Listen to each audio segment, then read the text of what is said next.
será grabado. Ah, Así es que esperemos que no tengan ninguna objeción. Gracias. muy bien.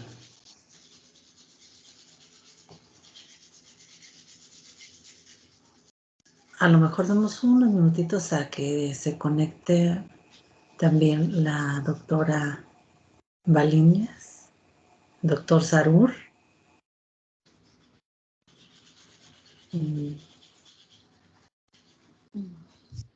Sí, vamos bien en tiempo. Si quieres, comenzamos. Tenemos 5:02 a las 5:05. Ah, ya se conectó Sarur. Llega la doctora Baliñas.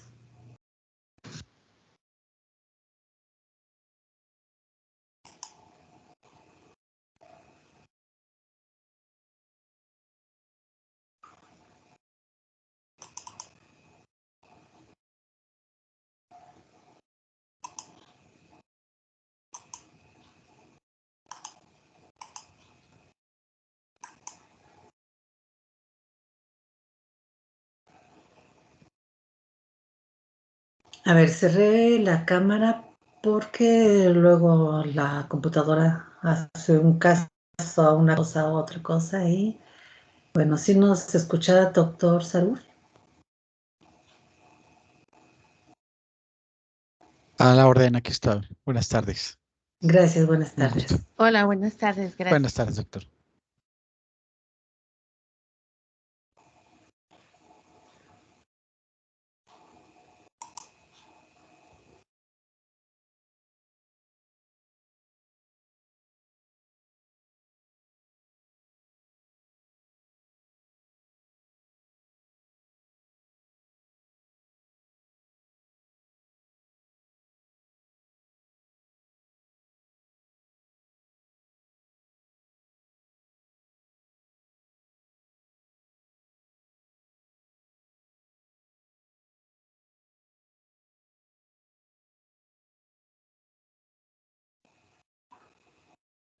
Bueno, podemos ir iniciando.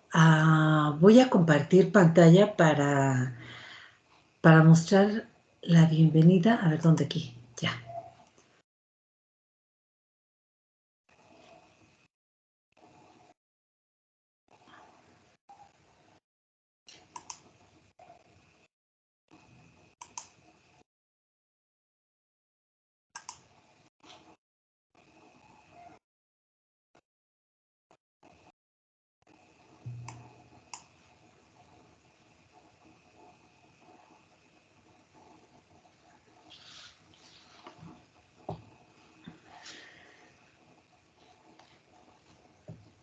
Bueno, entonces, esperamos cuando tú nos indiques, Anabel.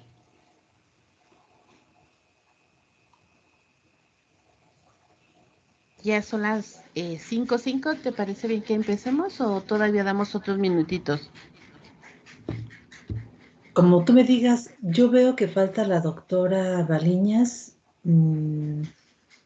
Parece que también estaba, bueno, está Danis. A ver, déjame checar.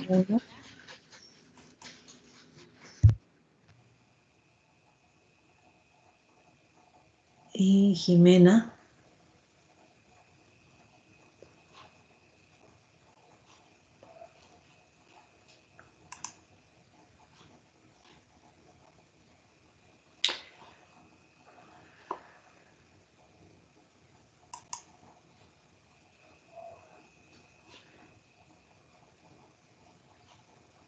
Muy bien, bueno, quizás en un ratito se conecta la doctora Baliñas.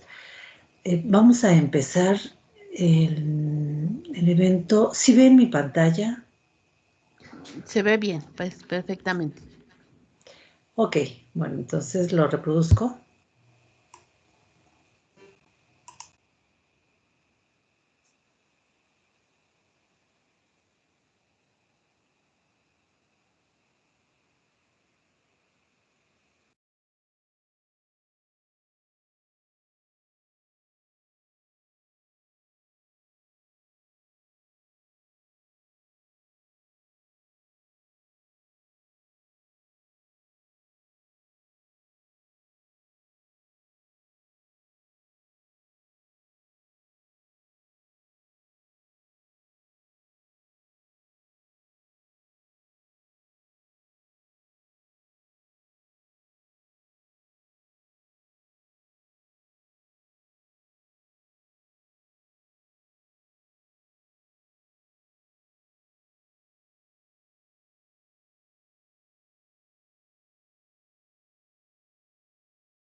Muy bien, pues esa es la bienvenida que, que hacemos a esta mesa.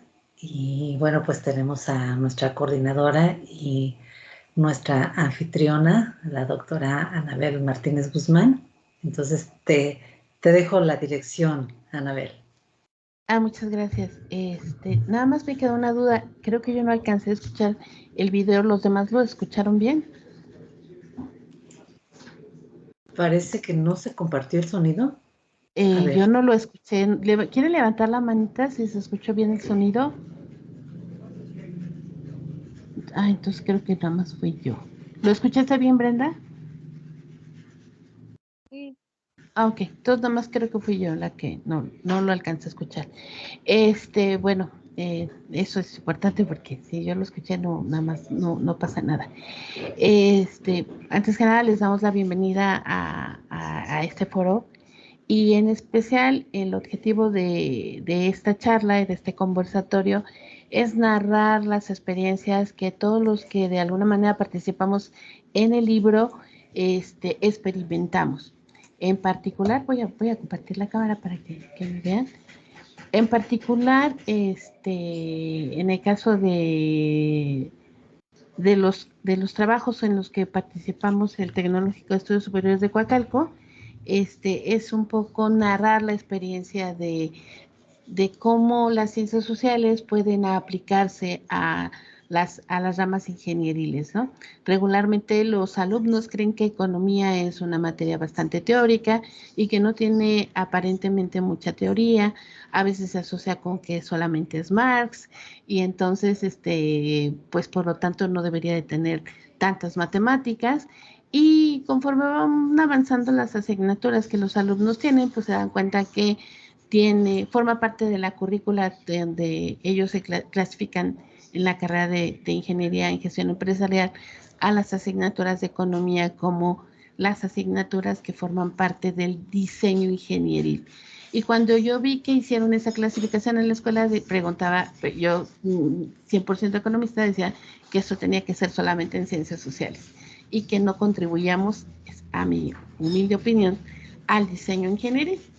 Lo que vimos después es que que conforme daba las clases, tuvimos la oportunidad de aplicar métodos de aula inversa y ahí fue donde la contribución de la ciencia económica en el diseño ingenieril es bastante amplia y no es solamente enfocada a la parte de la ciencia social, ¿no? Es, es una de las asignaturas que al futuro ingeniero en gestión empresarial le permite verdaderamente empezar a hacer sus primeros bosquejos en el diseño de lo que será su pensamiento ingenieril, pero principalmente enfocado para resolver problemas en la gestión empresarial. Y con base a esas experiencias y vinculando el arte como una forma en donde los alumnos pueden ser más creativos y de esa manera incrementarles pues, ese interés por el arte, en nuestra asignatura de Ingeniería Económica los pusimos a valorar económicamente obras de arte. Y esa es la experiencia que nos van a narrar Daniela, Tania y Xiomara. Entonces, a continuación, ellas nos van a presentar, son alumnas del séptimo semestre y nos van a presentar un breve video de su experiencia en cómo la transdisciplinariedad y ver con otros ojos a la asignatura aparentemente teórica les ha permitido ampliar sus horizontes en términos de la gestión empresarial. Tania, por favor. Sí, profesora, voy.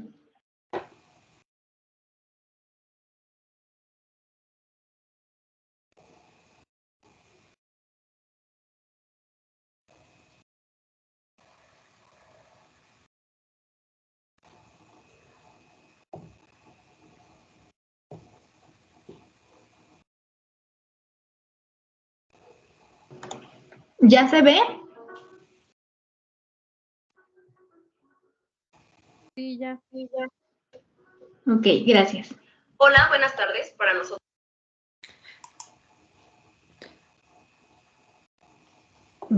Esperen un momento, no sé si soy solo yo, pero Yo veo en la pantalla un navegador.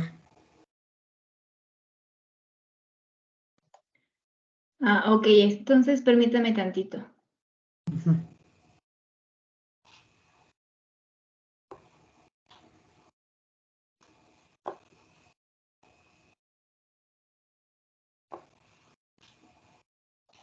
Listo, ahora sí ya se ve el inicio del video. Sí, ya se ve. Ok, gracias.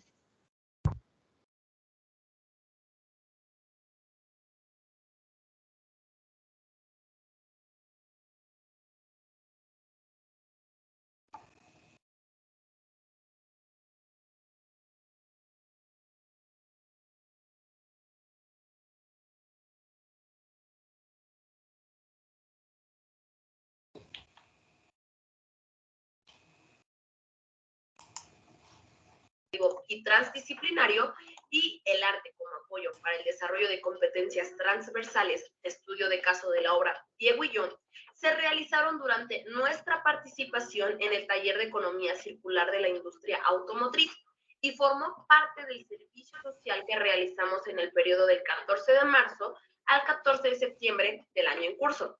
Asimismo, nosotras deseamos reconocer y agradecer la asesoría proporcionada por la maestra Anabel Martínez y el apoyo económico recibido.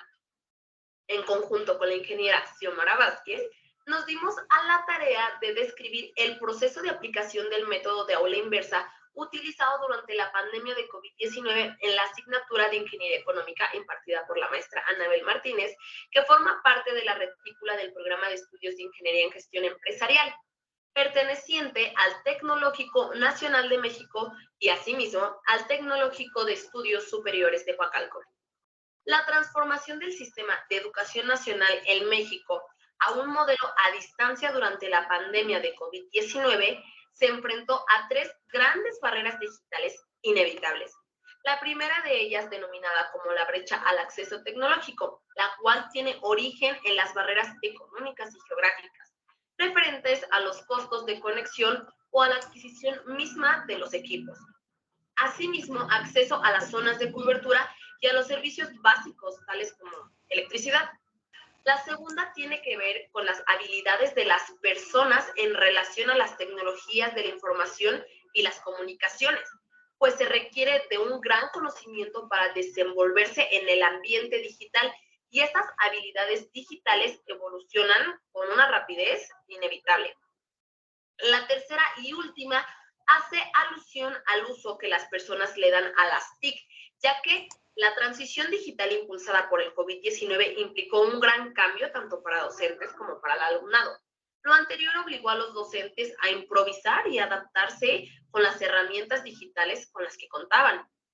Debido a su disponibilidad, el teléfono celular resultó ser el dispositivo más utilizado por los estudiantes de primaria y secundaria. A medida en que el nivel educativo de las y los estudiantes aumentaba, también lo hizo el uso de las computadoras portátiles. A nivel superior fue donde más destacó. La pandemia dejó afectaciones positivas, claro, asimismo también negativas. Por ejemplo, la tasa de abandono educativo en los hogares con estudiantes del grupo de edad de los 18 a los 22 años fue de un 46%, en comparación con el 21.2% en jóvenes con disponibilidad y acceso a Internet. Para hacer frente a la pandemia, las instituciones de educación superior en México implementaron diferentes métodos educativos que facilitaron la continuidad del ciclo escolar en los diferentes niveles educativos. Por ejemplo, las universidades consideraron que la combinación de métodos de enseñanza y el acceso a plataformas tecnológicas en línea, tales como Teams o Classroom, facilitarían transitar la educación tradicional al sistema en línea. Los resultados que nosotras obtuvimos fueron presentados en 2 encuestas que midieron el uso de la tecnología y el cumplimiento de los objetivos educacionales del programa de estudios. Nuestro hallazgo principal es que un 88% de los alumnos encuestados consideran que sí se cumple con los objetivos de egreso del programa. Estos alumnos destacan por tener una calificación promedio de 9.21. Para que un programa universitario busque desarrollar habilidades transversales, deberá enfocarse en el diseño de proyectos de colaboración interdisciplinaria donde los estudiantes pongan en práctica sus habilidades blandas y fomenten el aprendizaje en pares y el uso de tecnologías. De acuerdo a lo que se ha expuesto anteriormente y con el propósito de dar una breve conclusión, la importancia del aula inversa como método para el aprendizaje significativo y transdisciplinario radica en que es una herramienta de aprendizaje y docencia semipresencial que tiene como objetivo potenciar el trabajo, la práctica y la autonomía en el estudiante, en donde se responsabiliza en generar su propio conocimiento. Es decir, que los estudiantes sean capaces de desarrollar un aprendizaje autónomo, ya que es una forma de potenciar la capacidad del estudiante de aprender por sí mismo a través de la realización de actividades de aprendizaje que complementen las que se realizan habitualmente en el aula. Si bien los alumnos no fueron informados que aplicaban en su asignatura el aula inversa, el empleo de la tecnología en sus clases presenciales fue evidente, dado que utilizaron conocimientos de una obra de arte para poder aplicar el método de valor presente neto, por lo que algunas de las limitaciones que vimos del método aplicado por el docente fue la libertad de dejar que el alumno redactara e investigara información básica de una obra, como su autor, fecha de creación, material y estilo utilizado, dónde se expone y, lo más importante, su precio en 3 momentos diferentes de la historia. Por lo que la asignatura de Ingeniería Económica y las competencias transversales alcanzadas a lo largo del curso nos permitió desarrollar esta experiencia de investigación, debido a que se realizó el análisis costo-beneficio de tener una obra de arte, se calcularon estimaciones de costos de una obra describiendo sus elementos básicos, costos fijos y costos variables, se realizó ajustes de inflación y proyecciones de las estimaciones, y se describió la importancia de estimar el valor económico de una obra de arte usando el método de valor presente neto. Los resultados obtenidos nos permiten decir que 88% de los alumnos participantes valoran por arriba de 9 el cumplimiento de los objetivos educacionales, ya que fue posible ver cómo el valor presente neto se puede aplicar a cosas no cotidianas, como lo es una obra de arte. Por lo tanto, con base en la experiencia adquirida, la investigación realizada por los alumnos se completó con los recursos en línea diseñados por los docentes, además de que las clases presenciales favorecieron la interacción entre estudiantes. Por ello, consideramos que la clave para un desarrollo exitoso del método de aula inversa parte de diseñar actividades y evaluaciones que promuevan la interacción entre los estudiantes, el uso de conocimientos de diferentes disciplinas y la reflexión crítica sobre el aprendizaje individual y grupal. Ahora bien, personalmente, la experiencia de poder colaborar con el CENIT en la redacción de este capítulo me permitió desarrollar mi capacidad de investigación, análisis y síntesis de la información, habilidades que me han sido útiles durante mis actividades a lo largo de mi carrera y seguirán siendo útiles a lo largo de mi trayectoria profesional.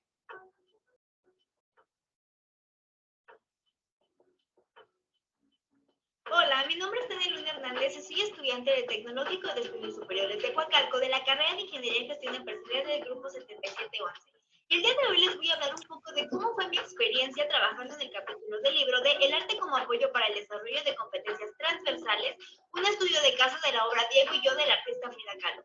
Pues bueno, este trabajo inició y fue el resultado de un proyecto integrador de la asignatura de Ingeniería Económica, en donde yo trabajé con una obra de arte para posteriormente calcular el valor presente de esta y también verificar si existe algún tipo de relación entre el arte y la economía, ya que en muchas ocasiones llegamos a considerar que ciertos ámbitos no están relacionados entre sí, pero bueno, con el desarrollo de esta actividad pude ver que realmente están más relacionados de lo que yo pensaba y que tienen mucho involucramiento entre ellas.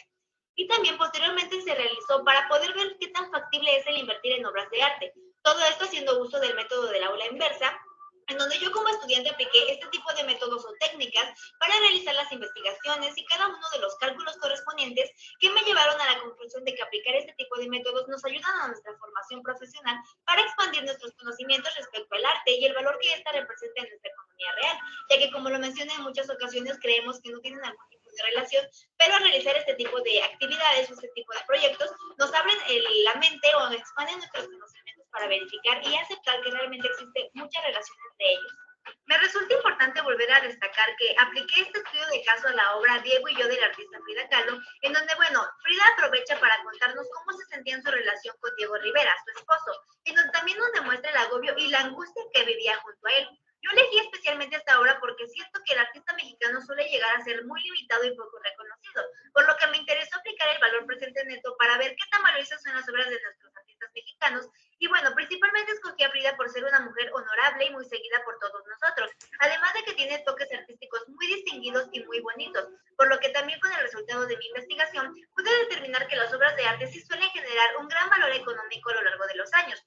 Pues con cada uno de mis cálculos pude determinar que esta obra en el año 2022 tenía un valor de $4,018,228,729.98, lo cual es un vasto reconocimiento para el artista y un gran orgullo mexicano.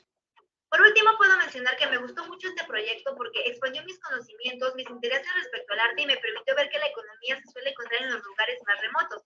Y pues bueno, quiero agradecer por ello a la profesora Anabel por permitirme trabajar con este proyecto y por guiarme con entusiasmo en cada una de las fases que tuve que realizar para llegar a esta conclusión.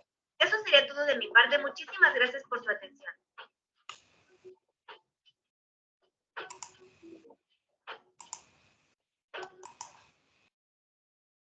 Gracias, muchachas. ¿Podríamos poner el video que también hiciste para la clase, Tania, por favor?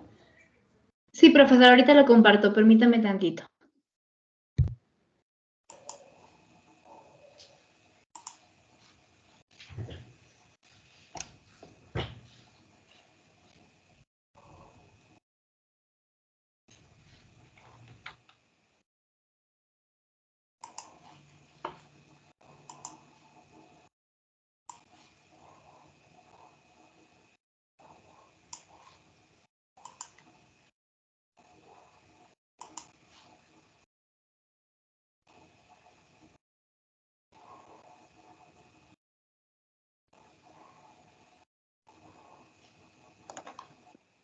¿Ya se ve? Sí, ya. Ok, Sí, ya. gracias.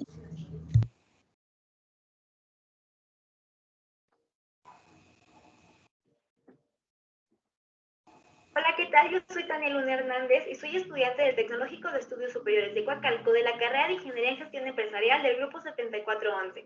Y el día de hoy les voy a explicar un estudio de caso en donde se hizo uso de la aplicación de la técnica del valor presente neto para una obra de arte, la cual se titula Diego y yo del artista Frida Kahlo.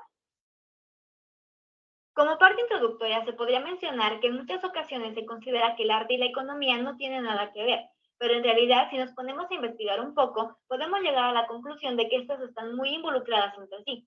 Esto debido a que al paso de los años, las pinturas de los grandes artistas van incrementando su valor monetario debido a su rareza, el prestigio del autor o algún suceso importante que se plasmó dentro de ella, así como también su valor cultural o histórico que puede llegar a tener dentro de la nación. La relación que se establece entre la ciencia económica y las artes va más allá de establecer un simple precio de mercado, pues se derivan como una obra de arte una serie de subproductos enmarcados en un diseño digital. Por ello, en el presente trabajo se muestra cómo se involucra la economía dentro de la zona artística para así poder calcular el valor presente neto de una obra de arte, la cual en este caso es la obra de Frida Kahlo, intitulada Diego y yo, la cual se creó en 1931 por la artista, en donde ella destacó el uso del arte como forma de autoexploración de su identidad, su cultura y su propio dolor físico y emocional.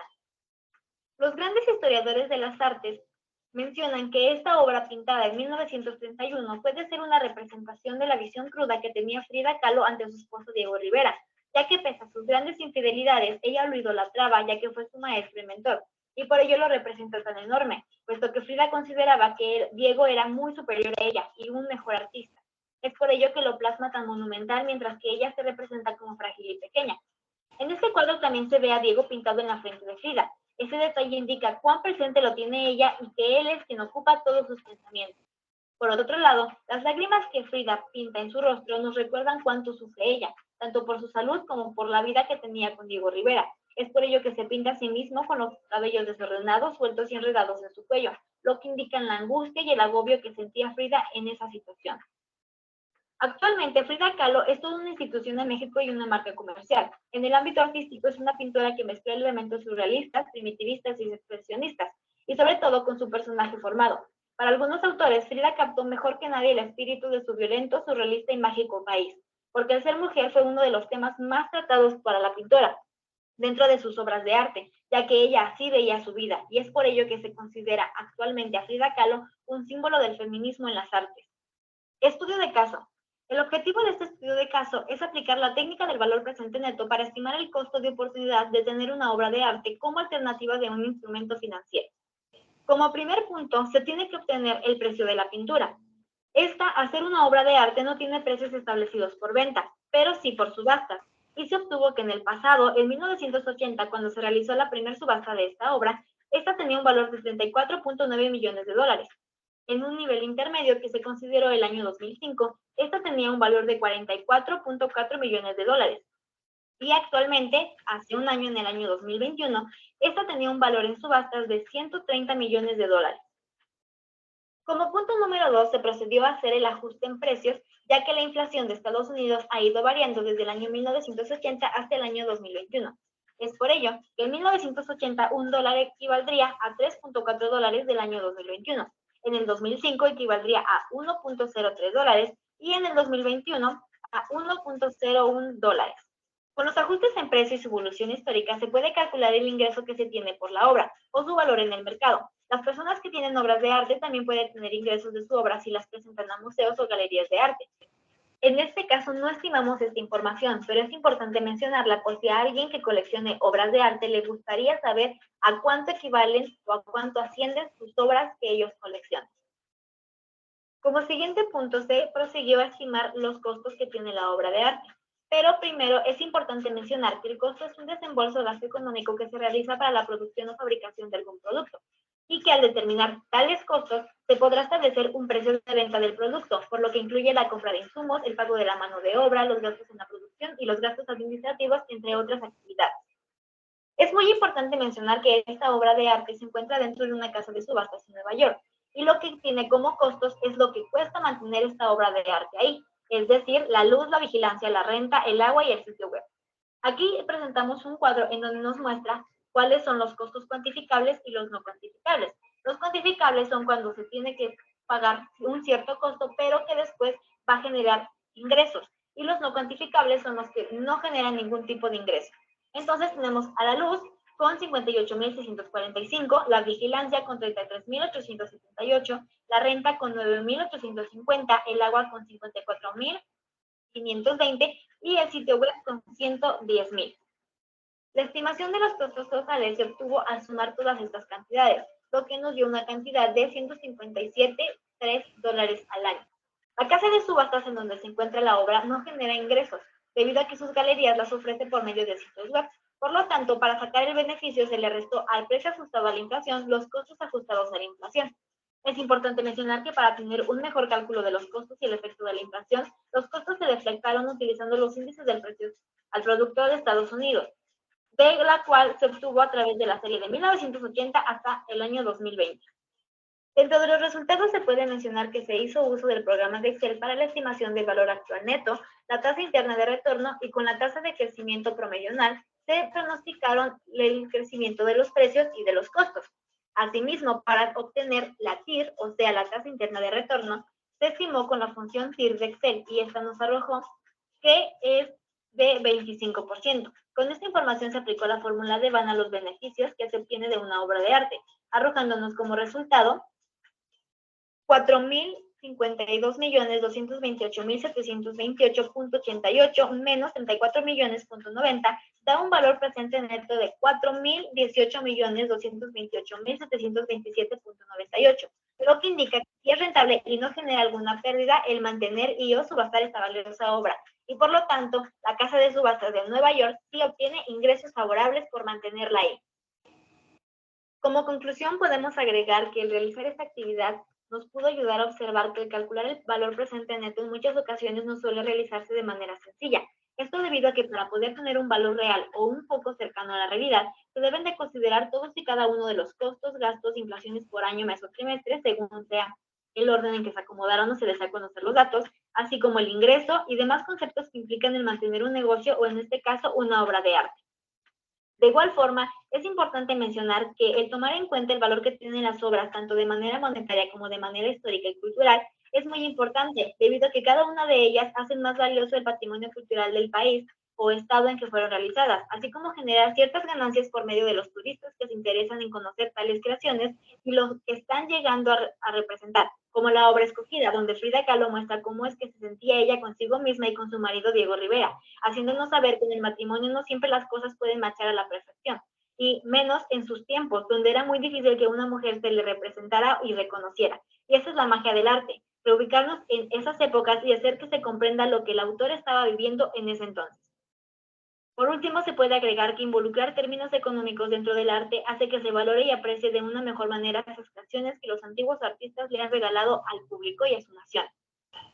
Como un dato interesante, se puede mencionar que los medios han estado indicando que el comercializar la imagen de Frida Kahlo ocasiona que el público se interese más en las chácharas que en la persona o en sus obras. Es por ello que, pensando en la oferta y la demanda del mercado del arte, se ha comercializado más su imagen que sus obras. Esto debido a que el símbolo de Frida es de una calidad deslumbrante, porque en lo esencial ya no es un símbolo de la pintura ni de la condición femenina, homosexual y heterosexual, sino que en la última instancia de Frida, el vórtice de la fridomania es un símbolo de sí misma, lo que genera admiración hacia ella, y es por ello que Frida Kahlo se ha convertido en una marca de productos de consumo masivo, en donde se venden artículos que tienen algo de sus obras o su mismo rostro en zapatos, cuadernos, muñecas, ropa, maquillaje, joyería y calcomanías que han llevado el mercado del arte a un segundo nivel. Una de las frases más impactantes que se pueden representar con la obra de Diego y yo es: nunca pinto sueños o pesadillas, pinto mi propia realidad. Frida Kahlo. A continuación se muestran las fuentes de consulta utilizadas para poder buscar la información acerca de esta obra y algunos de los datos para estimar el valor presente neto. Y esto sería todo de mi parte. Muchísimas gracias por su atención.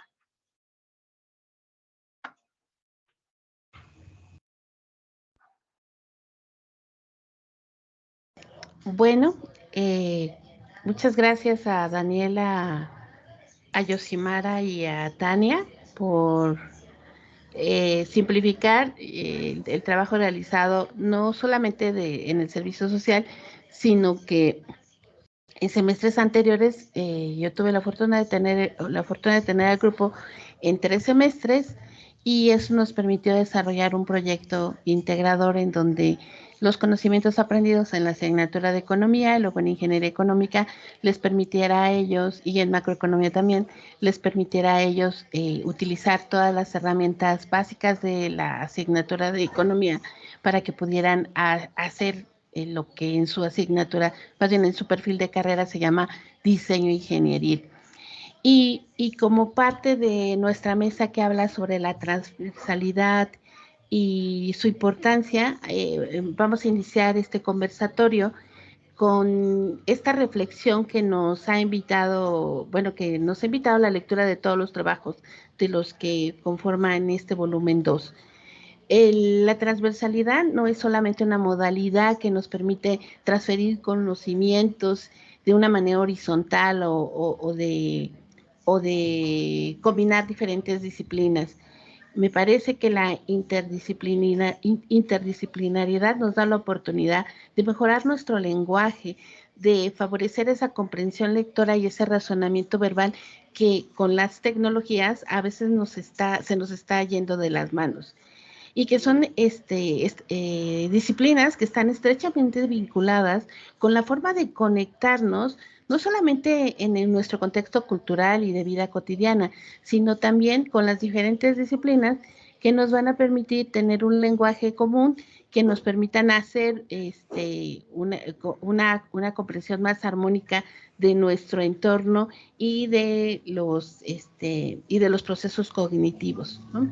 Así es que a mí me gustaría que ustedes nos dijeran los doctores que participaron en el trabajo, qué opinan, más bien cuál es su experiencia con la transversalidad, y también que nos comenten qué les ha parecido esta experiencia de los alumnos, porque ellos están compartiendo cómo a partir de los ejemplos en clase pudieron iniciarse en los procesos de investigación.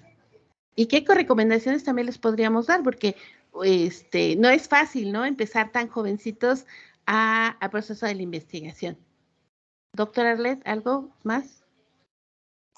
No, vamos a escuchar a los otros autores que queremos centrarnos en la experiencia, cómo se ha vivido este proceso de escritura.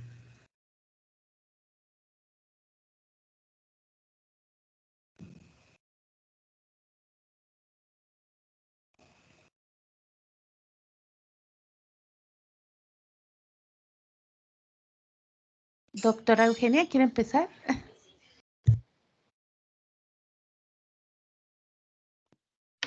Sí, claro, con gusto. Pues muchas gracias a las doctoras Arlet Rodríguez y Anabel Martínez por invitarnos a este conversatorio y también a Comexo por facilitar este espacio.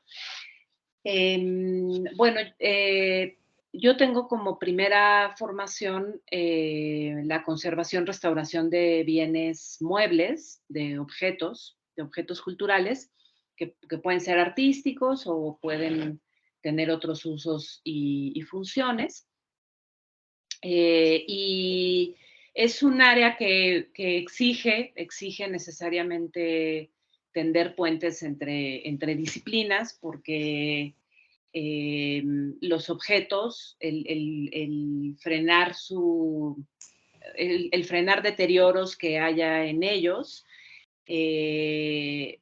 implica retomar elementos de las ciencias materiales o exactas para entender los materiales que los constituyen, su comportamiento, el tipo de sustancias y de materiales que a la vez desde la conservación se apliquen en ellos y qué repercusiones va a tener eso, pero al mismo tiempo implica también familiarizarse con disciplinas desde las ciencias sociales y las humanidades para entender datos históricos, procesos de significación de comunidades cercanas a los objetos que se restauran. Entonces, eso siempre ha exigido que se tiendan estos puentes entre disciplinas. Cuando yo estudié esa carrera, ese diálogo estaba mucho más inclinado entre la conservación, restauración y las ciencias exactas o las ciencias materiales. Había mucho más tradición de extrapolar metodologías, técnicas, aparatos, tecnologías de las ciencias exactas a la conservación para entender, ¿no? Cómo estaban hechas las cosas, cómo se comportaban en términos físico-químicos sus materiales, entender los deterioros que presentaban. Y al paso del tiempo, yo egresé a finales de la década de 1990. De entonces para acá han sido 30 años en donde también se han incorporado ya a la par elementos, metodologías, perspectivas teóricas, reflexivas, herramientas de recopilación de información en campo que provienen de las ciencias sociales y de las humanidades, ¿no? Yo diría que hoy la conservación-restauración se ejerce aquí en México con un diálogo a la par entre las ciencias materiales y exactas y las ciencias sociales y las humanidades, ¿no? Los objetos son los que van indicando a qué disciplinas apelar, qué metodologías pueden ser más convenientes. Y entonces, yo después, por mis propios intereses de investigación que están más hacia las ciencias sociales y las humanidades, hice posgrados en antropología, en historia del arte y pues he realizado investigaciones donde vinculo procesos de conservación, restauración con antropología y con historia del arte. Desde la antropología fue varios años entre finales de la década de los 90 y los primeros años del siglo XXI, de procesos de conservación de bienes que estaban situados en comunidades rurales, ¿no? Y tratar de entender procesos de vinculación de las personas en esos lugares con estos bienes, los propios saberes situados locales en relación a los objetos, las prácticas festivas, rituales, de memoria, ¿no? Sobre ellos. Eso por un lado. Y sí ha sido posible documentar todo esto de manera escritural. Y también a partir de la docencia. Lo mismo ya en los últimos años, a partir, digamos, como del 2008 para acá, mi experiencia laboral se ha concentrado en archivos artísticos, archivos fotográficos, que son como líneas de investigación en las que yo trabajo, y que siempre la atención a archivos implica sí considerar medidas para su conservación, y eso ha hecho que yo siga como manteniendo esa vinculación entre disciplinas, ¿no? De manera similar a los trabajos que las estudiantes del Tecnológico de Coacalco nos acaban de presentar, lo cual pues yo celebro y celebro así la profundidad con la que se adentraron a un artista como Frida Kahlo, su vínculo con otro artista que también es muy emblemático del arte mexicano en el siglo XX, que es Diego Rivera. De una manera similar, también ha sido a través de la docencia como a mí me ha tocado transmitir como experimentar los puentes entre disciplinas en la conservación-restauración, ¿no? En el caso de proyectos de conservación en comunidades rurales, por ejemplo, es frecuente que las producciones virreinales del periodo virreinal, pues muchas se atiendan en comunidades rurales porque se conservan muchas iglesias del periodo virreinal con retablos, pinturas, esculturas, y que forman parte además de las prácticas locales, porque siguen teniendo mucho arraigo, la religión sigue teniendo mucho arraigo en las comunidades rurales. Entonces, es muy frecuente que haya proyectos de conservación de bienes, ¿no? Que están en estas iglesias, y que un elemento importante de la docencia de la conservación aquí en México son las prácticas de campo. Llevar a los estudiantes a estos sitios a restaurar estos objetos. Y es ahí donde se les pide no solo desarrollar las habilidades técnicas y de la metodología de la conservación para intervenir así materialmente los objetos, para resanarlos, unir fragmentos, hacer limpiezas, que son procedimientos que forman parte de la conservación, sino que también se hace cada vez más un ejercicio donde son los propios estudiantes quienes transmiten y divulgan muchos de los valores y de la información que portan estos objetos, desde cómo se trabaja esto en la historia del arte o en la historia, ¿no? Y entonces se hacen muchas acciones de pláticas o de socialización de todos estos elementos en los objetos con las personas que viven en los lugares, e incluso también procesos de diálogo a través de conversaciones, de entrevistas, donde la gente de los lugares narra también las significaciones locales, ciertos relatos, ¿no? En torno a los objetos, el papel que tienen estos objetos en muchas festividades del calendario anual católico, que además empata también con ciclos productivos naturales, ¿no? En muchas comunidades rurales en diferentes regiones del país.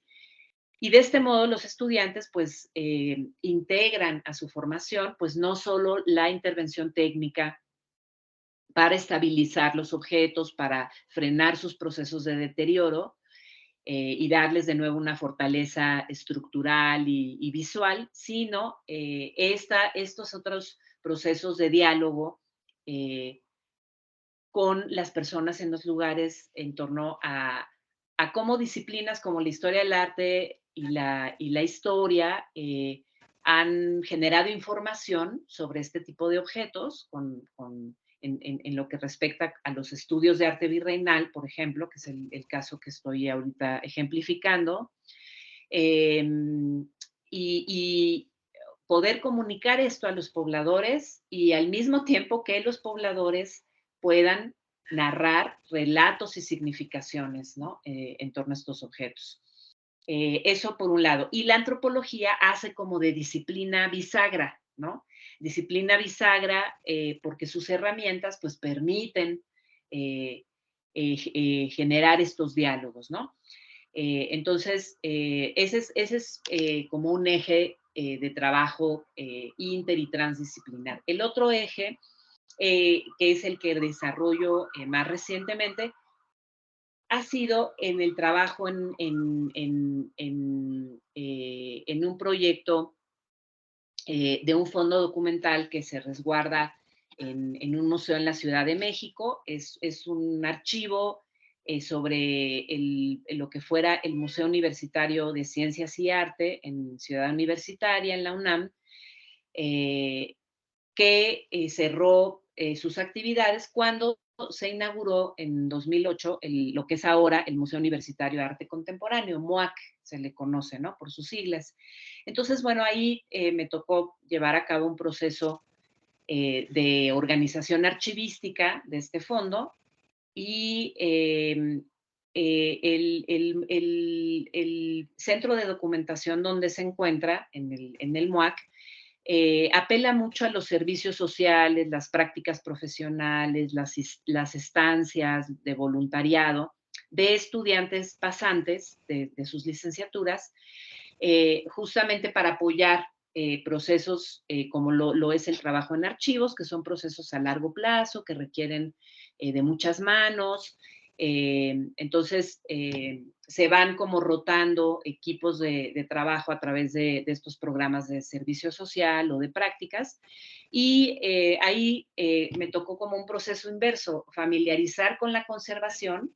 El ejemplo pasado que les di era chicos que se están formando en conservación-restauración, familiarizarlos con herramientas de las ciencias sociales y de las humanidades para ampliar esta comprensión de los objetos, ¿no? En sus significados, en cómo los viven las personas. Y en este otro proceso que estoy narrando y con lo cual voy a terminar mi intervención, era más bien familiarizar a chicos que venían de estudios de filosofía, de sociología, de comunicación, de letras, y que estaban interesados en trabajar en un museo, familiarizarlos con las tareas de conservación que son necesarias para un archivo documental, ¿no? Esto implica transferir los materiales a papeles y fundas plásticas especiales que son inertes, que permanecen estables a mediano y largo plazo. Entonces, que ellos aprendieran cómo hacerlo, cómo tratar todos estos materiales documentales. También tareas de catalogación, que esto tiene que ver con la archivística, que es una disciplina que organiza los archivos para ponerlos en acceso público y para esto es necesario generar un catálogo que dé cuenta de pues, todos los materiales que se encuentran en ese archivo. Entonces era también familiarizarlos con esta otra disciplina. Actualmente yo soy profesora en una maestría de conservación de acervos documentales en la Escuela Nacional de Conservación del INAH y estoy familiarizada por ello con estos procesos, además de pues años de experiencia laboral también trabajando con archivos. Entonces, pues fue posible hacer como esa orientación a estos estudiantes que venían de ciencias sociales y de humanidades, pues en estas tareas de archivística y de conservación, restauración, además de que ellos también se familiarizaban con los materiales, con la información que estos materiales portaban. Son materiales que rescatan la labor de este Museo Universitario de Ciencias y Arte, que estuvo muchos años junto a la Facultad de Arquitectura de la Ciudad Universitaria, y todas las exposiciones que hacía sobre arte moderno en México, arte experimental, de las décadas de 1950 hasta el 2004, fue que estuvo en 2006, 2007, fue que estuvo en activo este museo. Y entonces, al procesar los expedientes, estos estudiantes, al catalogarlos, al pasar los materiales a estas guardas especiales para su conservación, o fijarlos, ¿no? Si estaban, por ejemplo, notas o recortes hemerográficos en álbumes y que se estaban desprendiendo, fijarlos con unos esquineros especiales. Cuando los estudiantes iban haciendo estas tareas, también se iban familiarizando con la información, pues, de todas estas exposiciones que se produjeron en este museo universitario, y que además de las que ya comenté, de arte moderno, arte experimental, había también exposiciones arqueológicas o de arte popular, porque ese museo conformó una colección muy importante de arte popular. También hizo exposiciones haciendo intercambios con artistas de distintos países en Latinoamérica, ¿no? Que ese fue también un diálogo importante. ¿Qué se estaba haciendo en Latinoamérica, por ejemplo, en décadas como las de 1960 y 1970, en términos de nuevas tendencias artísticas, ¿no? Entonces, hoy por hoy, en la conservación-restauración, es ineludible trabajar de manera transdisciplinar. También algo que es importante, pienso que es algo que es muy importante en la transdisciplina, que no es una práctica de generación de conocimiento que pueda crear una sola persona, un solo especialista, ¿no? Generalmente las experiencias transdisciplinares, al menos las que se viven desde la conservación-restauración, son con un grupo de trabajo, con especialistas de distintas disciplinas, y los puentes y diálogos que se establecen entre ellos, con las herramientas que cada especialista maneja, y digamos, el elemento que une, que cohesiona todas estas especialidades y los diálogos entre ellas, pues son los objetos culturales, ¿no? Obras de arte o objetos rituales o funcionales, o como el segundo caso que comenté, acervos documentales, libros, documentos, fotografías, ¿no? Los objetos son los elementos que cohesionan todo el trabajo transdisciplinar grupal que se puede generar. Repito, me parece que lo transdisciplinar es grupal, ¿no? Es grupal, no es labor de una sola persona, y pues por fortuna ha sido también posible documentar por escrito estas experiencias.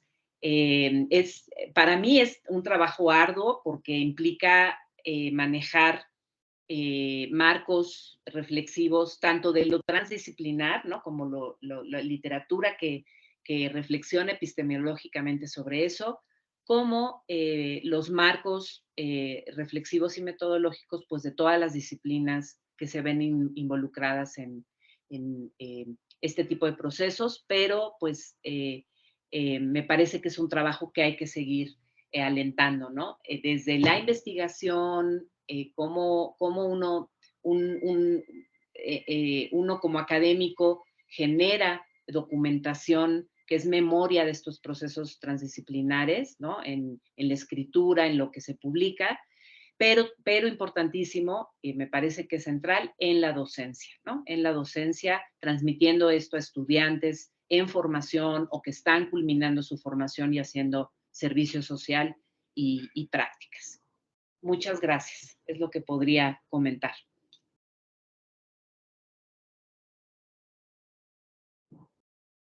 Muchas gracias, doctora. Sí, la verdad es que ahorita este resumen que nos hace de la parte de la parte operativa de la que nos está narrando, nos traslada a los que ya hemos leído su trabajo a su trabajo en sí, ¿no? Y es bastante enriquecedor ese síntesis que nos presenta y vinculado un poco también a esta praxis de los estudiantes y de los vínculos, ¿no? Que entre diferentes disciplinas podemos establecer con la obra artística, ¿no? Y a mí me agrada mucho conocer a ustedes porque la parte de algo que hicimos en esta quehacer del capítulo fue hacer la ficha técnica de las obras de arte que habían hecho los chicos, porque ahí nos dimos cuenta de las limitantes que nuestra disciplina tiene y demás, ¿no? Pero ha sido gracias a la doctora Arlet que estamos encontrando estamos convergiendo estas distintas disciplinas, ¿no? Desde el restaurador, el que analiza obras y demás. Y creo que no me dejará mentir la doctora Arlet, que esto nos está conformando en un grupo con posibilidades después de trabajar sobre los temas, ¿no? De vincular nuestras diferentes disciplinas y hacer un grupo de trabajo mucho más multi e interdisciplinario. No sé, doctor, por aquí tenemos al doctor Miguel y al doctor Jorge, me parece, también estaban. Que el doctor José Arturo, perdón, que si quisieran contribuir en algo, su experiencia. José Eduardo también está.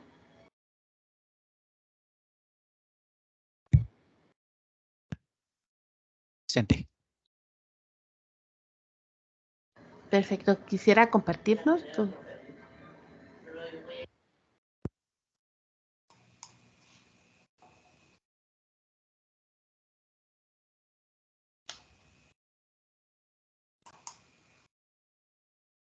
No toma la palabra. ¿Ahí me escuchan? Sí. Sí, lo escuchamos bien. No sé quién de los dos. Jorge Sarú. Sí, perfecto, Jorge. Pues, doctor Jorge, ¿nos podría compartir su experiencia a los asistentes? Sí, muchas gracias. Muy amable por la invitación. Un gusto el estar participando en este proyecto. La verdad no había tenido la oportunidad, desconocía yo esta parte, es decir, este tipo de proyectos con la doctora, de mucho interés justamente por el hecho de vincular la parte científica de los conocimientos derivados de las diferentes disciplinas y la parte artística, ¿no? Por supuesto. Que bien, pues tiene ahí también una serie de técnicas y procesos, productos que están presentes en el quehacer del artista, pero en este caso pues hay un vínculo entre ambas partes y sobre todo, ya hablando de manera específica en el quehacer personal. Comentar, bueno, en mi caso soy diseñador gráfico de licenciatura, sin embargo también soy artista plástico y observando, bueno, antes de continuar, trabajé con varios museos, tengo la especialidad en museografía por parte del ENCRIM y el INA. En ese vínculo de trabajar con museos, observamos justo en la parte de los públicos asistentes a los museos, pues tenemos, entre otros muchos, a las personas con discapacidad visual, ¿no? Y sabemos hemos visto, es muy evidente que que gran parte, digo, obviamente no todos, pero buena parte de los museos, la obra que exhiben es obra pictórica, por ejemplo, ¿no? Entre otras muchas cosas y objetos, temáticas, etcétera. Pero hay mucha obra pictórica que pues es un trabajo, un quehacer desde el concepto bidimensional, ¿no? La parte bidimensional, es decir, no presenta volúmenes tridimensionales como en el caso de una escultura que pudiesen en un momento dado tocarse para poder conocerla, ¿no? Desde la discapacidad visual. Y además, pues estas obras pictóricas que son bidimensionales, igualmente son obras pues de gran valía por la antigüedad, por la autoría, ¿sí? Por el contexto en el que fueron realizadas. Difícilmente en el museo nos dejan acercarnos, ¿no? al cuadro antes de que suene por ahí una alarma, o los cuidadores de sala nos digan, pues por favor aléjese de la obra a cierta distancia y separación del cuadro, ¿no? Mucho menos estaría permitido tocar un cuadro de este tipo en una sala de algún museo. Esto lo menciono porque entonces representa una barrera para una persona con discapacidad visual. Es decir, pues el único acceso que tendría al conocimiento de la obra es a través de una descripción. No podría ser a través del tacto, porque pues no hay esa posibilidad con ese cuadro. Así entonces, remontándonos un poquito hacia atrás en el tiempo, mencionar que en el sexenio del presidente Ernesto Zedillo se dio mucho apoyo, un auge, eh, sobre todo en todas las áreas, en todos los aspectos, pero muy particularmente en la parte de los museos. Hubo un gran apoyo para recibir a personas con alguna discapacidad, no solo discapacidad visual, sino con alguna discapacidad. Hubo un buen presupuesto, ¿sí? Asignado, por ejemplo, entre otras instituciones, a los museos, pues para adecuar el interior, el edificio del museo, haciéndolo más inclusivo, sí, más accesible, y dentro de esa inclusión, accesibilidad, se generaron propuestas de salas tiflológicas, de salas ápticas para recibir a públicos con discapacidad visual. Igualmente se generaron otras propuestas para otras discapacidades, pero muy puntualmente para la discapacidad visual, ¿no? Yo en ese momento me encontraba en la maestría en artes visuales en la UNAM, y uno de mis proyectos, que es el antecedente del tema o del artículo que estoy trabajando ahorita en esta publicación que está por salir, en esa maestría se trabajó justamente la obra tridimensional para las personas con discapacidad visual, ¿no? De tal manera que, pues aparte obviamente de toda la investigación teórica conceptual, pues hubo contacto directo con diversos museos, pues para generar un proceso de comprobación, ¿no? De verificación de la obra con relación justamente a los planteamientos desarrollados en este documento de tesis. Pues como todo proceso de investigación, se aplicó una metodología, una verificación, un primer diseño, un rediseño. Sí, desde lo que el diseño ofrece, que son muchas cosas, pero pues hablamos, por ejemplo, de procesos, del manejo de los signos, del color, de la textura, de la forma, del volumen, de el trabajar para un conjunto de usuarios, del diseño, ¿sí? E inclusive desde conceptos museológicos y museográficos que forman parte, pues obviamente del museo, por supuesto, y con los cuales se daría cabida a una entrada, un acceso adecuado a este tipo de públicos con esta discapacidad, ¿no? Es decir, adecuar el espacio para poderlos recibir en esa interacción con el arte áptico, con la obra o el material áptico, para recibir a personas con discapacidad visual. Por otro lado, en una continuación del trabajo personal, desde la especialidad en museografía, en el ENCRIM o en la ENCRIM, pues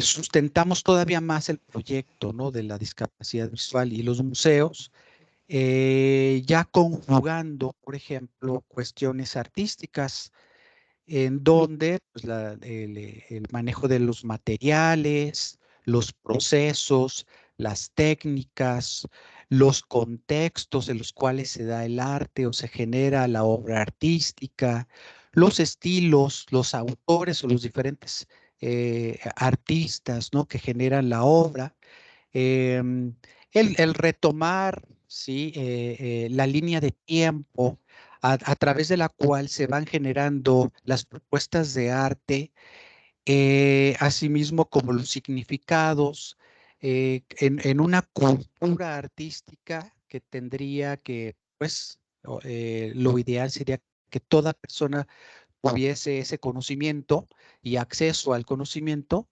em, verificando que muchos de estos asistentes a las salas tiflológicas desconocían en su momento, eh, o carecían de conocimientos de la obra pictórica en general o del arte pictórico, ¿no? En general, autorías, obras, sí, quizás algunas conocidas, pero con desconocimiento al mismo tiempo de otros elementos propios de esa obra o de ese autor, sí. Esa empezó a ser la relación entre el diseño y el arte.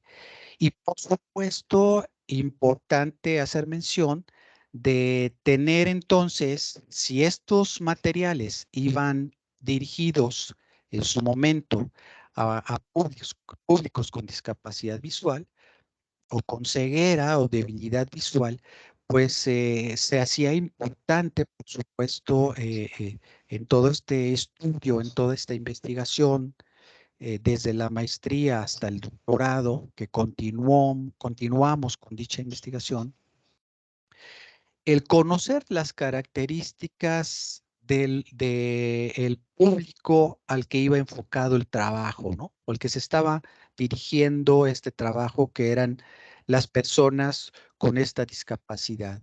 Desde la parte biológica, fisiológica, sensoperceptiva, la parte semántica o semiológica, ¿sí?, de significado, las características que reúnen estas personas en su vida diaria, en su interacción con el resto de las personas, en el seno familiar, qué es lo que acontecía en su vida diaria, en su día a día, cuál era la manera de percibir la realidad, ¿no?, el mundo que les rodeaba.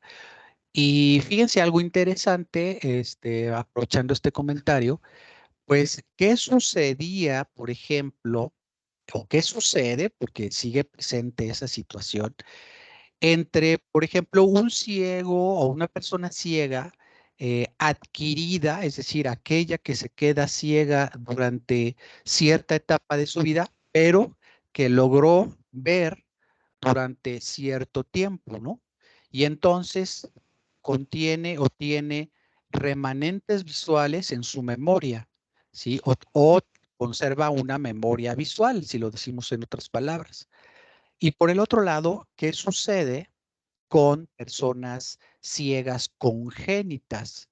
Alguien que nace o desde que nace es ciego.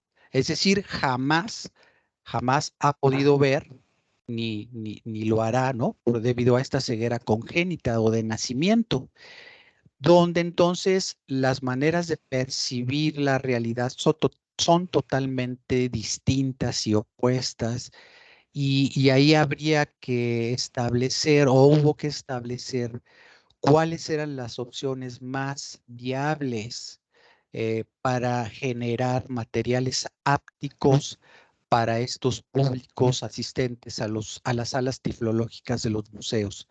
¿Cuál era lo idóneo? Si en una investigación que se tuvo que hacer, investigación de campo, sí, con este tipo de personas, de participantes, de individuos que forman parte de la investigación y que pues habría que averiguar todo acerca de ellos, ¿no? ¿Qué nos dice la literatura? ¿Qué nos dicen los diferentes investigadores? Desde la misma psicología, qué sucede, ¿no? Y, y obviamente, ¿qué nos dicen las propias personas con esta discapacidad? ¿Sí? Para reunir datos e información que nos van a marcar parámetros de hasta dónde sí, hasta dónde no, y qué es lo que procede, por ejemplo, desde el diseño y el arte, ¿sí? El trabajo artístico, el trabajo de diseño, de generación de productos que resuelvan una necesidad y una problemática, ¿no? Que está presente como diseñador. Y decíamos, las características propias de este tipo de personas. Así entonces, bueno, desde el diseño y desde el arte, desde los museos, pues establecer eh, o tomar en cuenta la inclusión, el ocio, los conocimientos que se generan en los museos y que son propios y que debieran ser parte de todas las personas en ese derecho, desde los derechos humanos, obviamente, el disfrute a la cultura, al arte, al conocimiento de los objetos. Ya decía la doctora en esta intervención que tuvo como restauradora, ¿no? En esos objetos artísticos que están presentes y que todos debieran conocer, ¿sí? O que tener el derecho a conocerlos, desde, pues, obviamente, la pintura, la escultura, la gráfica, la música, la literatura, la poesía, etcétera, que son manifestaciones artísticas que todas las personas tienen derecho a conocer y a practicar, ¿no? A que formen parte de su vida y que parte de ello, es decir, de estas manifestaciones que se presentan en los museos, tendrían que ser retomadas desde preguntas del cómo, del cuándo, del dónde, del por qué, y desde una experiencia transdisciplinar, desde cuestiones epistemológicas que están también presentes, que debieran, pues obviamente, estar ahí tomadas en cuenta y que, bueno, pues es parte de este proyecto, de esta investigación que da para más, ¿no? Ya hay mucho a nivel mundial, ya para ir como cerrando, pues de las instituciones más sobresalientes e importantes está la ONCE, la Organización Nacional de Ciegos Españoles, que tiene mucha investigación, hace mucha investigación relacionada a la ceguera, a la discapacidad visual, a las propuestas generadas, pero no solo en España, ¿no? Ya a nivel mundial muchísimos países están generando investigación sobre discapacidad visual, propuestas para la discapacidad visual, desde el diseño, desde las artes, desde la cuestión de la museografía o los museos, ¿sí? Y otras cuestiones relacionadas a estos públicos o a este tipo de personas, ¿no? Desde los derechos humanos, decíamos, desde todas las prerrogativas que son importantes en tomar en cuenta para realmente incluirlos en el contexto social, sí, y no más bien excluirlos como hasta hace mucho tiempo había estado funcionando, se había presentado, ¿no? Y que todavía no hay mucho que hacer al respecto, pero bueno, pues obviamente toca a nosotros el trabajo, ¿no? A quienes buscamos investigar sobre estas temáticas y a quienes estamos trabajando en las diversas universidades. Y por otro lado, felicitar a las muchachas, a las estudiantes que presentaron ahorita al inicio. Eso es muy halagador porque pues tenemos ahí ya la presencia que debiera ser mayúscula, ¿no? De los estudiantes, de quienes van a hacer el trabajo de investigación en el futuro y que pues ojalá, digo, les deseo todo lo mejor y que continúen de esa manera con su trabajo investigativo y con relación a estas temáticas. Muchas felicidades y agradecer nuevamente, doctoras, la oportunidad que me brindan para estar generando esta participación con ustedes. Muchísimas gracias y pues con eso termino esta intervención. Muy amables. Muchísimas gracias a usted, doctor. Aquí yo creo que hay muchas posibilidades con esto de la impresión en 3D, pensando en que ya en la mayoría de los museos existe la tablita donde con el código braille se puede revisar la información más sintética de las obras de arte. El fin de semana estuve Claro. en el Palacio del Valparaíso en Ciudad de México y Sí. la exposición de la planta baja, que es por cierto gratuita, traía ya la tableta para el código braille y eso me pareció fantástico porque ya es solamente la persona invidente puede leer esto, pero con todo lo que está haciendo Alemania de impresión en 3D, podría parecer muy barato ya tener como plantillas de libros donde ellos puedan tener el significado o incluso hacer el relieve de los cuadros, ¿no? Así es, sí, El relieve de los cuadros. totalmente de acuerdo. Creo que por ahí ahí los futuros ingenieros tendrán un campo de acción muy amplio en donde deberán de trabajar y bueno, no es porque no quiera hablar más, sino me parece que ya está la doctora María Guadalupe Baliña. Me gustaría que nos compartiera su experiencia.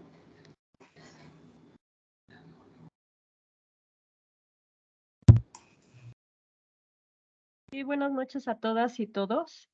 Pues me siento muy honrada de esta invitación. Le agradezco a Comexo, a CENIT, que pues de alguna manera son pues quienes me ofrecieron estar aquí y participar en este libro. Y bueno, comento que yo soy docente en la ESIA Tecamachalco, la Escuela Superior de Ingeniería y Arquitectura del Instituto Politécnico Nacional, y soy investigadora nacional 1. Además, pues funjo como académica en lo que es la maestría en Ciencias en Arquitectura y Urbanismo y en el doctorado en Ciencias en Arquitectura y Urbanismo y en la red de expertos en sistemas complejos. Entonces, bueno, este trabajo de investigación, este texto que compartí para el libro, pues tiene ya un antecedente desde el 2019 que empezamos a trabajar pues temas relacionados con el patrimonio, la arquitectura y la perspectiva de género, además de pues interrelacionarlos también con lo que era la cultura. Y tuvimos la oportunidad de participar con varias brigadas transdisciplinares, muchachos que pertenecían al área de economía, muchachos que pertenecían al área de topografía, teníamos también, bueno, estoy diciendo muchachos, muchachas y muchachos, ¿no? También de ingeniería arquitectura, bueno, que en la ESIA son ingenieros arquitectos, ingenieras arquitectas, y pues desde el 2019 que precisamente se se instaló lo que es la antimonumenta frente al Palacio de Bellas Artes, pues se han dado marchas y movimientos sociales en razón del feminismo muy importantes, lo que es el 8 de marzo, el Día Internacional de la Mujer, y el 25 de noviembre, el Día de la Eliminación, bueno, el Día Internacional también de la Eliminación contra la Violencia hacia las Mujeres, además pues de estos movimientos en septiembre sobre la legalización del aborto, ¿no? Y todos estos movimientos sociales a su vez se relacionan pues con distintos conceptos o términos que hemos ido pues desarrollando a lo largo de esta investigación, de este registro, porque hemos ido registrando cómo ha cambiado el espacio público a raíz del paso de estas colectivas, ¿no? Y mujeres que se integran a las mismas, que pues son miles y miles de mujeres en la Ciudad de México. El 8 de marzo del 2023 fue impresionante, al igual que el 8 de marzo del 2020. Hubo ese lapso con la pandemia donde pues no se podía salir, pero sin embargo no apagó el movimiento y en marzo del 2023 lo volvimos a ver de igual manera. Y pues este movimiento está relacionado con un cambio en el espacio porque pues hay grafiti urbano, y pues muchos lo relacionan con el hecho de vandalizar el espacio público. Entonces, bueno, en estos registros que hemos hecho por medio de los sistemas complejos, pues hemos aplicado lo que es la etnografía urbana, el estar entrevistando pues a diversas colectivas. Entrevistamos al bloque Ocupa, el bloque negro, que incluso tomó la CNDH del Centro Histórico de la Ciudad de México y fueron desalojadas las chicas me parece que en el 2021, y bueno, nosotros tuvimos la oportunidad de entrevistarlas cuando todavía tenían tomado el inmueble, y bueno, están consideradas como feministas radicales o anarquistas. Entonces hay muchas corrientes de feminismo y se relaciona, por ejemplo, las anarquistas se relacionan con lo que es la iconoclasia, que es pues este desprecio a símbolos culturales y querer pues de alguna manera reconocer otras pues simbologías o símbolos que las identifiquen, ¿no? Entonces, pues se instala también lo que es la mujer en la glorieta de Colón, las mujeres que luchan, y pues se quita a Cristóbal Colón para poner a una cabeza de una mujer olmeca, una escultura realizada por Pedro Reyes, la cual pues no es aceptada, la famosa Tlali, y las colectivas incluso forman un área de carteles con distintas protestas que nosotros hemos ido registrando, al igual que los pues textos que se dejan impresos en las vallas azules que se ponen para proteger pues, los edificios patrimoniales, como el Palacio de Bellas Artes, que en un inicio, pues incluso el Caballo de Madero, pues tenía mensajes como la policía es violadora, el Estado es violador, México feminicida, ¿no? Entre otros muchos. Y en la Antimonumenta, por ejemplo, hemos registrado el cambio pues de las cruces que, por ejemplo, representaban pues todas las mujeres que han sido asesinadas o los feminicidios en toda la República Mexicana y que actualmente ya fueron quitadas estas cruces. Entonces hemos ido en este periodo de tiempo haciendo varios registros que no, por el tamaño del capítulo, pues es imposible poner todo lo que uno ha realizado, pero sí hemos visto cómo ha ido transformándose el espacio público. Incluso en el 2020 hicieron algo muy interesante con el grafiti urbano, porque las vallas azules las otorgaron para que le llaman pisar el grafiti, que encima de estos mensajes que habían puesto las colectivas feministas en los movimientos, artistas urbanas empezaran a hacer arte efímero y dieran mensajes no tanto como en son de vandalizar, por decirlo de alguna manera, sino que fueran como obras de arte, y se pusieron pues todo lo que es el contorno del Palacio de Bellas Artes, pues con distintas pues imágenes, pinturas de distintas mujeres que a veces son anónimas. Incluso también algo muy interesante que identificamos fue todos los carteles que ellas llevan, los estandartes, que incluso pintan a mano, o sea, imágenes que claro, es controversial definir el arte, ¿no? Pero es evidente que el arte tiene que ver con generar emociones, con el generar pues un estado de conciencia en razón de lo sublime, de lo que representa, pues, un sentimiento o incluso un cambio social, ¿no? Entonces, en otra ocasión, pues, entrevistamos también a las restauradoras con glitter, y pues decían, nosotros no podemos creer que hagamos arte, porque nosotros lo que estamos haciendo es manifestar nuestra inconformidad social, ¿no? Entonces, es curioso cómo esa inconformidad social puede generar arte y puede generar, pues incluso un mismo cambio social, ¿no? Y bueno, no sé si me estoy extendiendo mucho porque creo que deben participar más personas, pero a grandes rasgos eso sería, y bueno, no dije el nombre del capítulo, pero es precisamente el grafiti y la fotografía, la escultura como medios de expresión artística y urbana en la inconformidad social.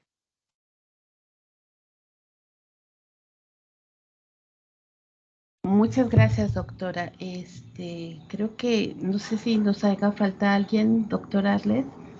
Creo que pasamos a la sesión de preguntas. Quedaría, o Quería comentar algo más, no sé si se puede. sí, no, sí, claro, pues tenemos hasta creo que nuestro evento dura 2 horas, así es que todavía tenemos algo de tiempo. Sí, bueno, en esta investigación y precisamente en el seminario que estamos ahora haciendo para Comexo, para la 6ª Semana Nacional de las Ciencias Sociales, que por cierto empieza a las 7 después de curiosamente hemos seguido indagando un poco más sobre arte y contactando incluso a coleccionistas. Me llamó mucho la atención ahorita que escuchaba lo de valor presente neto, porque tengo una maestría en evaluación inmobiliaria industrial y de negocios, entonces, bueno, como tal, valor del arte, no me dediqué yo a eso, pero pues son conceptos que más o menos vi cuando estudié la maestría y me llama mucho la atención porque curiosamente para el cierre, la clausura del evento el día de hoy del seminario, que se llama Interrelación compleja y social entre arquitectura, arte y urbanismo feminista, conseguimos que un coleccionista nos donara una obra de Ángela Gurría, que nos dijo que estaba valuada en el arte internacional en $2,500, que es este caballito. Bueno, se los voy a mostrar porque nos lo donó para cerrar la clausura, a ver si lo alcanzan a ver. Es en bronce y es una obra auténtica, bueno, original de Ángela Gurría. Sí, se ve. Está de muy las bonito. primeras que hizo. Y nos prestó también para exposición, y nos dijo que estaba valuado en $12,500. Hoy está más pesado. Es mármol, a ver si no se me cae. Pero es un jaguar. ¿Sí lo alcanzan a ver? No. Sí se alcanza a ver. Sí, se ve Bueno, bastante bien. entonces, pues me llamó mucho la atención, pues cómo la parte económica, nosotros no la hemos incorporado, pero incluso hay una parte de economía feminista, ¿no? Que tiene que ver también con estas apropiaciones del espacio público en el centro histórico de la Ciudad de México, en donde se hacen distintos grupos, donde incluso pintan y hacen cosas, pero sobre todo indagar pues cómo las mujeres empezaron a incorporarse en el arte, que no les fue fácil, como es el caso de Ángela Gurría, que fue una de las primeras mujeres en la Academia de Arte. Bueno, fue la primera mujer, ¿no? Entonces, incluso ay, perdón, se me fue la voz. Incluso hizo la obra Señales en la Ruta de la Amistad en el 68 para las Olimpiadas. Entonces, pues el cómo hablaban las alumnas y decían que justo lo que representa la vida ay, se me fue la voz, la vida de estos personajes. Tomar tantita agua. Perdón. Sí, doctora, con calma.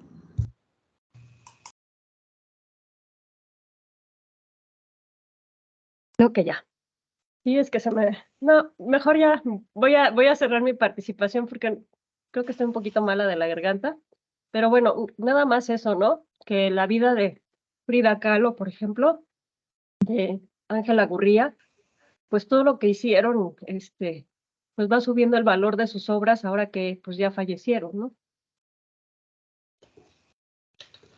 Sí, claro, hay modelos mucho más complejos como los modelos de precios hedónicos que se utilizan para inmobiliarios y todo esto, que serían como los métodos más ideales, ¿no?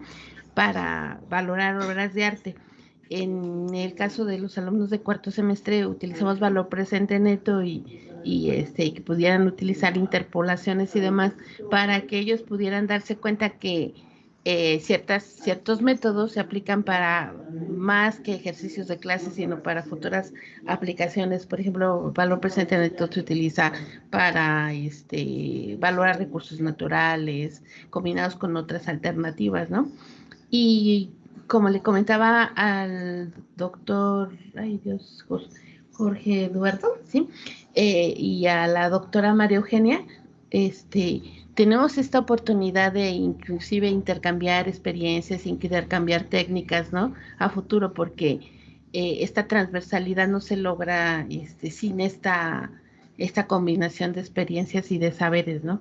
Para que podamos fortalecer nuestras debilidades y compartir las destrezas o conocimientos que tenemos. A la doctora Arlet se le congeló la pantalla, pero ya estamos. Ya estoy aquí. ¿Ya? Ya. No Sí, sé ya. si quiera decir algo, doctora, o nos haga falta alguno de los ponentes, según yo no, pero ¿alguien nos falta o alguien de los asistentes quiere hacer algún comentario?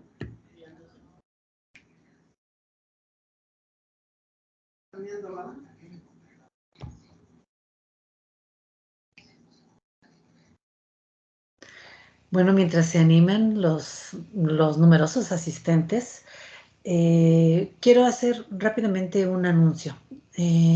A las personas que requieran constancia de asistencia, por favor, si nos ponen el nombre completo como necesitan que salga en la constancia, aquí en el chat para guardarlos. La constancia de asistencia la hacemos por parte del CENIT y del Instituto de Filosofía de la Universidad de La Habana. Y las constancias de participación las emite Comexo. Bueno, me acaba de llegar el correo hace un momento que ya están disponibles.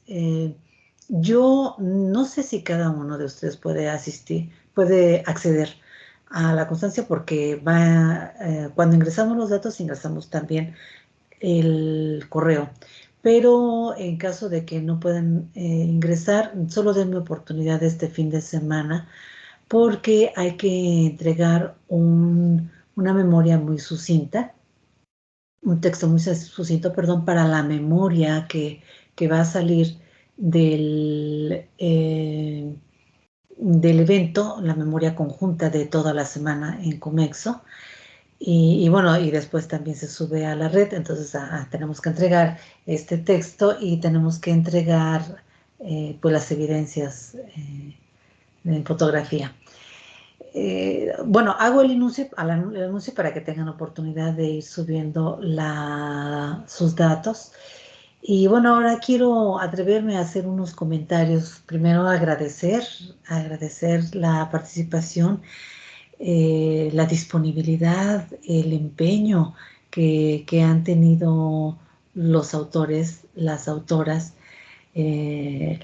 la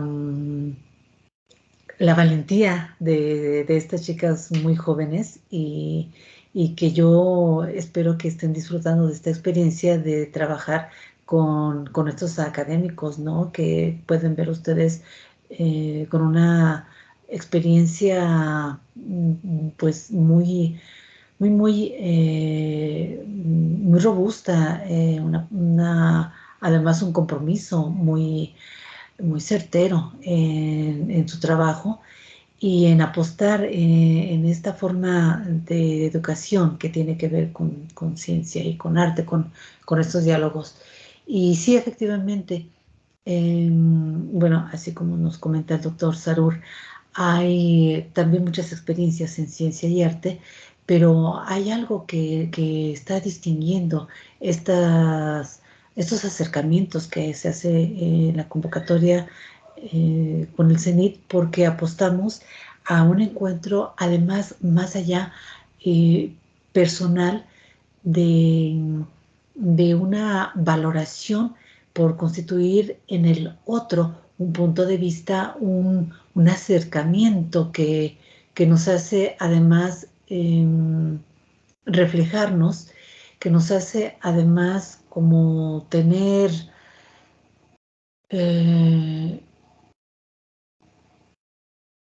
no sé cómo expresarlo, pero tiene que ver con esta conjugación de más que sensaciones, emociones y conceptos, es un acercamiento muy, muy apuntado a la comprensión en el sentido en el que trasciende la propia explicación y descripción científica, que es muy importante, como es importante el trabajo disciplinar.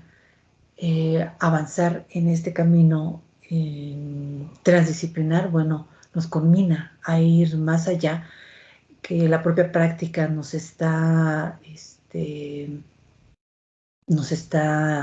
llevando, ¿no?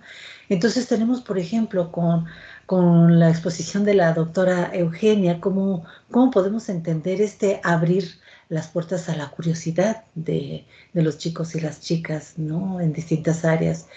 Y bueno, cómo se van generando estos mecanismos de saberes, mecanismos además dialógicos, estos conceptos que nos van llevando de lo material al uso, del uso a la convivencia, de la convivencia al ambiente, del ambiente al cuidado socioambiental y del cuidado a la historia y de la historia al presente, ¿no?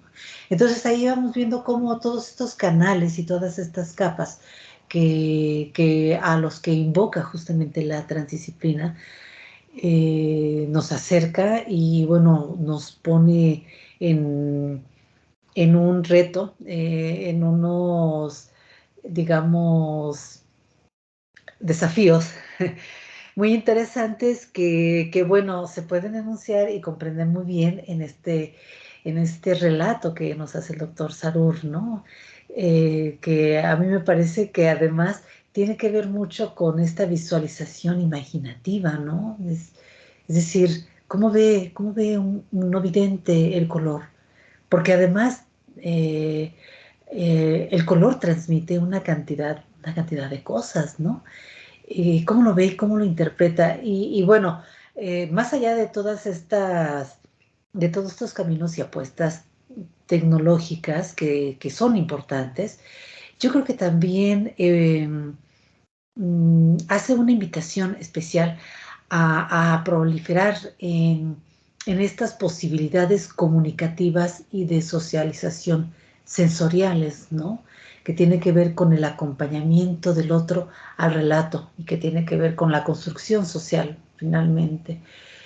Y bueno, este acercamiento valiente hacia las valentías feministas de la doctora Baliñas, pues es una cosa también que interpela a nuestro propio posicionamiento político, ¿no? Ante este devenir que discute y que hace discurso también propositivo, destructivo. En la destrucción también hay una proposición bastante interesante que nos lleva como académicos o dentro de la academia, perdón, a trascender las estructuras institucionales, ¿no? Institucionales, que tiene que ver con el cómo escribir, con el cómo hacer textos académicos. Y bueno, esto nos lleva también a buscar cómo ampliar los marcos epistemológicos y metodológicos para hacer del rigor científico, para posicionarnos, para poseer el rigor científico a partir de correlatos cada vez más afianzados pues en la expresión, afianzados en la precisión explicativa y en la precisión comprensiva de este acontecer que parece que se nos escapa, pero no, tenemos estas formulaciones que nos hace estar dentro de ella. Y bueno, sería muy interesante ver a los asistentes qué les pareció, si les invita a leer ese texto que, como bien dice el doctor Sarur, está próximo a aparecer. Entonces ya van a darse cuenta de qué se habla acá, que solamente lo que estamos haciendo es brindar una tentación para leerlo. Y bueno, pues dejo el micrófono, tomen la palabra para escucharles. Estamos acá.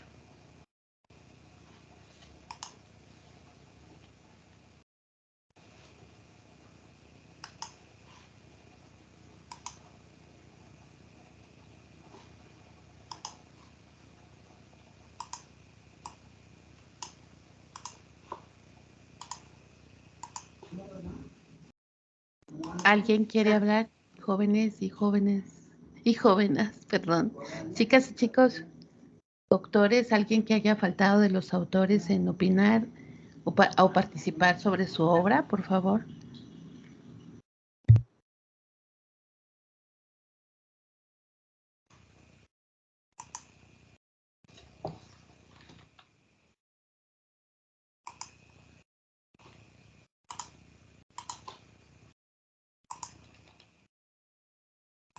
Creo que ya tienen ganas de ir a cenar. No sé, ¿todavía alguien que se quiera animar?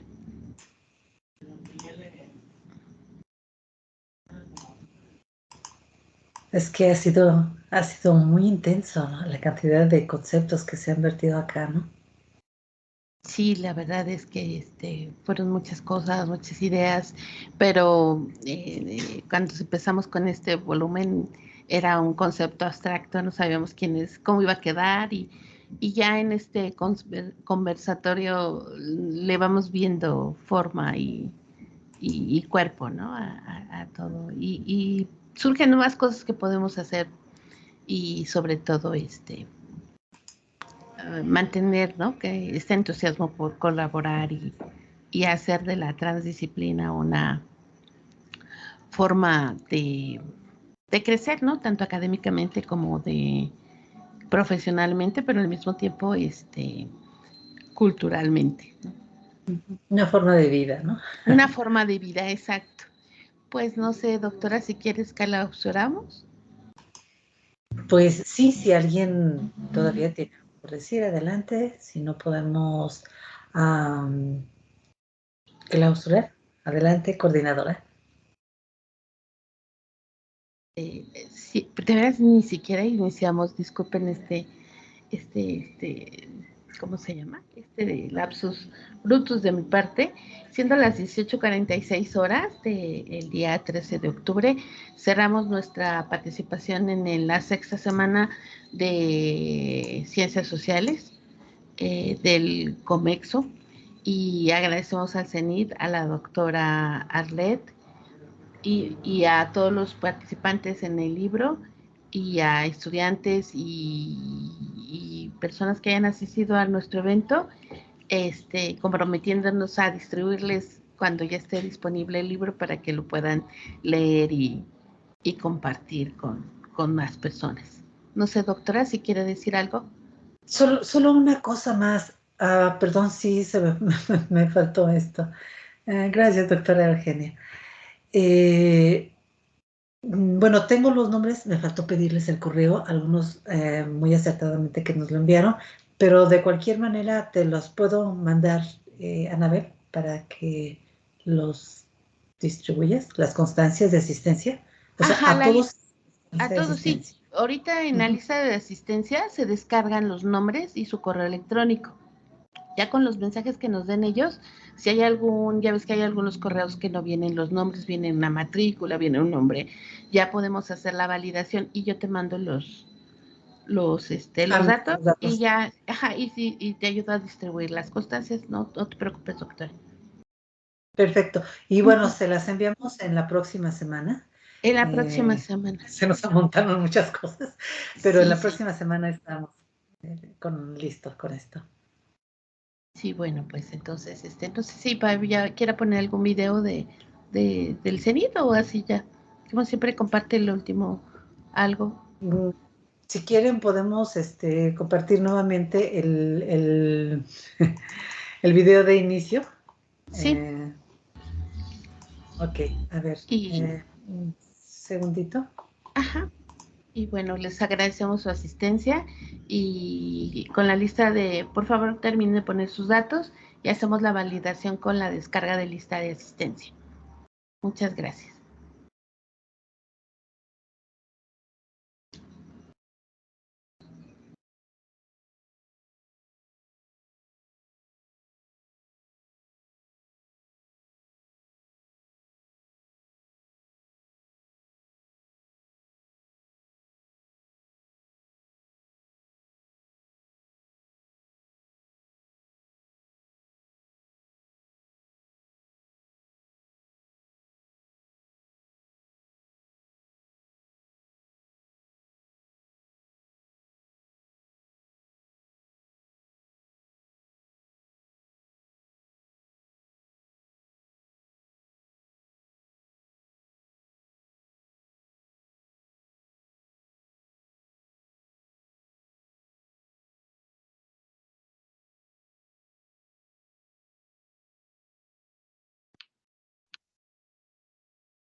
A ver, me dices, Anabel, a ver si sí se escucha ahora.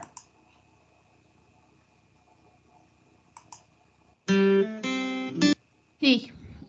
Perfecto. Ok, entonces lo dejamos correr y nos despedimos. Muchísimas gracias. No cierres para alcanzar a copiar acá los correos que llegan. La inclusión en el diálogo arte-ciencia es llegar a producir una experiencia que permita vivenciar el saber.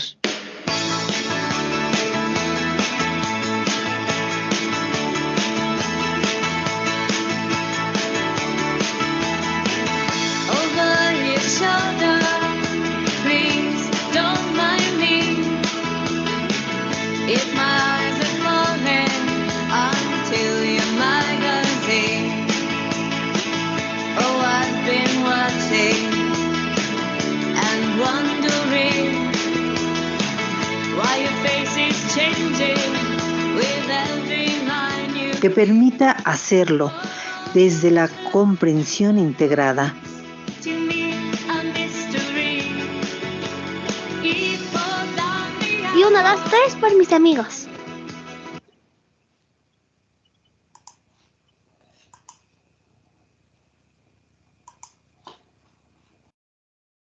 Bueno, muchas gracias a todos y nos encontramos pronto.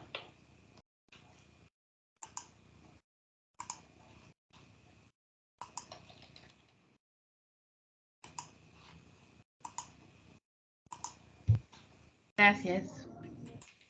Gracias, hasta luego. Hasta luego.